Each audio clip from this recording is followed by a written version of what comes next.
भड़काऊ झगड़े लगाऊ पार्टी भारतीय जनता पार्टी की करनी और कथनी का फर्क दिखाने आपके लिए मैं कुछ खबरें फिर लाया हूं। मैं उस्मान, आप देख रहे सच्ची खबरें। रमेश भिदोड़े नाम का एक आतंकवादी जो चुनकर आया है, जिसको वैसी गंदी मानसिकता के लोगों ने चुनकर संसद में भेजा है, उसकी गंदी सोच और घटिया सोच और इन आरएसएस बीजेपी वालों की गंदी और घटिया सोच इससे आगे आती ही नहीं है।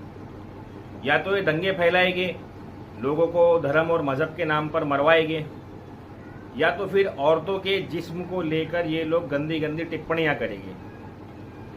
ऐसी एक गंदी टिप्पणी ये घटिया आदमी ने, लगता है बाजार में पैदा हुआ है, इसने प्रियंका गांधी के बारे में किया। प्रियंका गांधी मेरी कोई है नहीं, लेकिन प्रियंका गांधी एक औरत है और जिस माहौल में और जिस कल्चर में वो पली है, उसके लिहाज से वो जितनी हिंदुस्तानी है, सैल्यूट है इस बात को।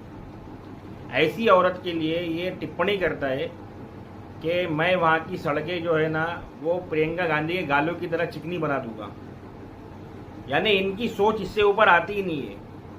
हमारे देश के लोगों ने मणिपुर में देखा कि कैसे बेटियों को नंगा करके, निर्वस्त्र करके घुमाया गया, लेकिन फिर भी ये जो बीजेपी के जो लोग हैं और हमारे देश में जो मामला चल रहा है आज, हमारे देश के लोग मानने तैयार नहीं है कि ये इनका मकसद सिर्फ जो है ना इज्जतों से और जानों से और मालों से खेलना है और सत्ता चाहिए बस इनको। इसके अलावा इनका और कोई मकसद नहीं है।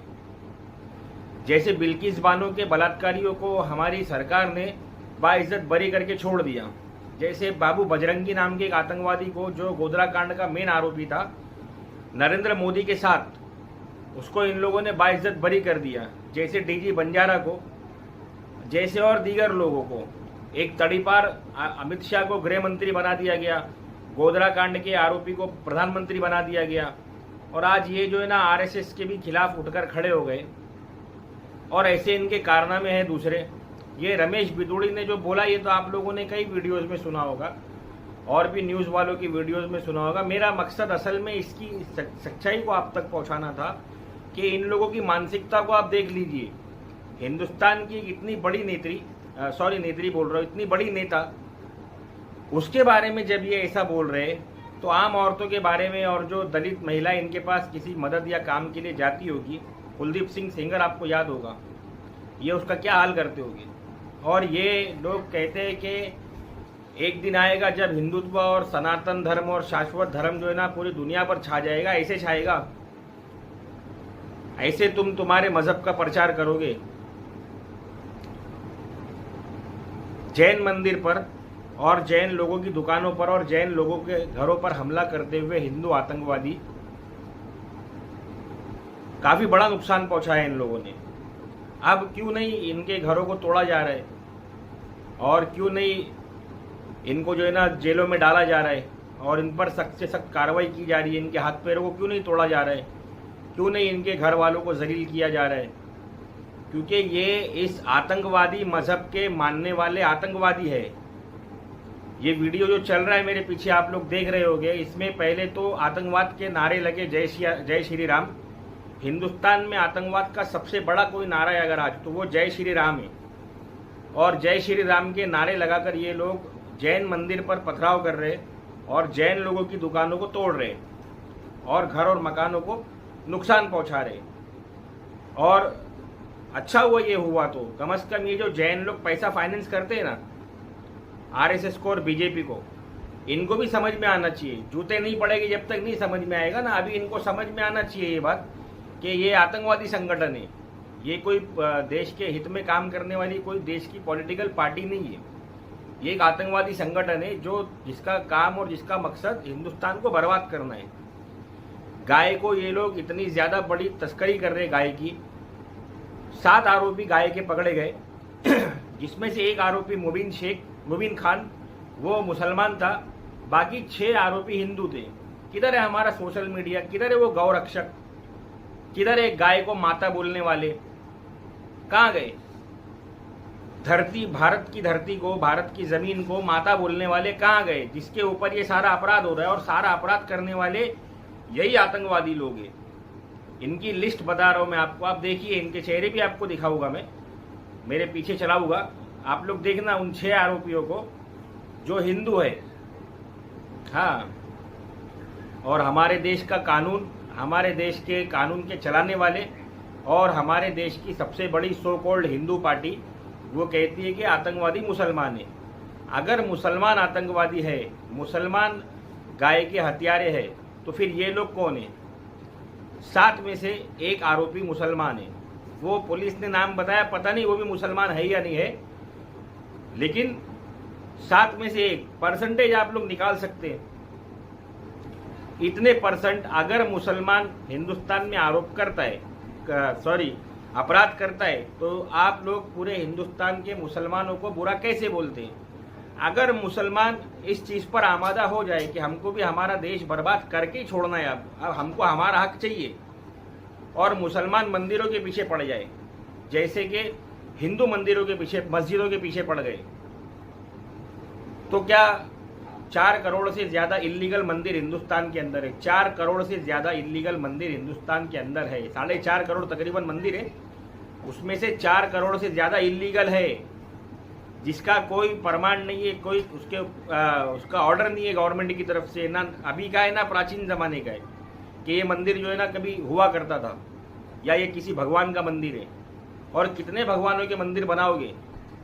हिंदुस्तान में 10% बच्चे भूखमरी से मर रहे, उसका ध्यान कौन रखेगा? कुपोषित हो चुके हो बच्चे, कुपोषण का शिकार हो चुके, उसका ध्यान कौन रखेगा? हर रोज पता नहीं कितने लोग जो है ना, गरीब किसान, गरीब मजदूर फांसी लेकर मर रहा है, उसके घर को चलाने को खर्चा नहीं उसके पास में, इसकी जिम्मेदारी कौन लेगा? ये गाय के तस्कर, ये हथियारों के तस्कर, ये पाकिस्तान के जासूस, चाइना के जासूस, ये भारतीय जनता पार्टी और आरएसएस वाले, ये हमारे देश के मुसलमानों पर ये बात का क्लेम करते हैं कि मुसलमान आतंकवादी है, मुसलमान पाकिस्तान को चाहता है। अगर मुसलमान पाकिस्तान को चाहता तो 50 करोड़ हिंदुस्तान के मुसलमान और 25 करोड़ पाकिस्तान के मुसलमान दोनों मिलकर हिंदुस्तान पाकिस्तान को एक कर देते और तुमको मसल के रख डालते। लेकिन मुसलमान पाकिस्तान को कभी नहीं चाहता। अगर मुसलमान पाकिस्तान को चाहता तो उसी वक्त मुसलमान पाकिस्तान जा चुका होता। पाकिस्तान मुसलमान के या तुम मुट्ठी भर के लोग हो, तुमको भगा डालता पाकिस्तान। तुम हो किस गफलत में कि तुम हिंदुस्तान के अंदर मुसलमानों को अपनी मर्जी से चला लोगे? चलो ठीक है, मुसलमान नहीं चाहता है कि देश को नुकसान पहुंचे। तुम भूल गए उन 5 अफगानी मुसलमानों को, उस काले दिवस को तुम भूल गए 99 के। याद रखना, वो 5 लड़के अपनी मर्जी के आतंकवादियों को उठाकर यहां से ले गए और सरकार तुम्हारी थी और तुम कुछ नहीं कर सके थे। अटल बिहारी वाजपेयी कुछ नहीं कर सका था। मुसलमानों को बदनाम मत करो, तुम्हारी गंदी राजनीति तुम तुम्हारे नाम से करो। मुसलमान अपने हिंदुस्तानी भाइयों के साथ अच्छे से रहना चाहता है और अच्छे से रह रहा है। कई इलाके ऐसे मुसलमानों के जहां पर हिंदुओं की आबादी बहुत कम है। जिधर मैं रहता हूं वहां खुद हिंदू बहुत मुट्ठी भर के हिंदू है। 92 या 93 का राइड हुआ, हम लोग छोटे थे, हमारे घर के पीछे बाजू एक हिंदू चाली थी, 5-6 हिंदू थे उसके अंदर, वो आज तक सुरक्षित है। अब जब बड़े हो गए तो उनमें से एक हिंदू, मेरा दोस्त संदीप नाम है उसका, वो बोलता है कि मुसलमान मिल गए तो हिंदू को भूल गए। ये घटियापन तुमने सिखाया।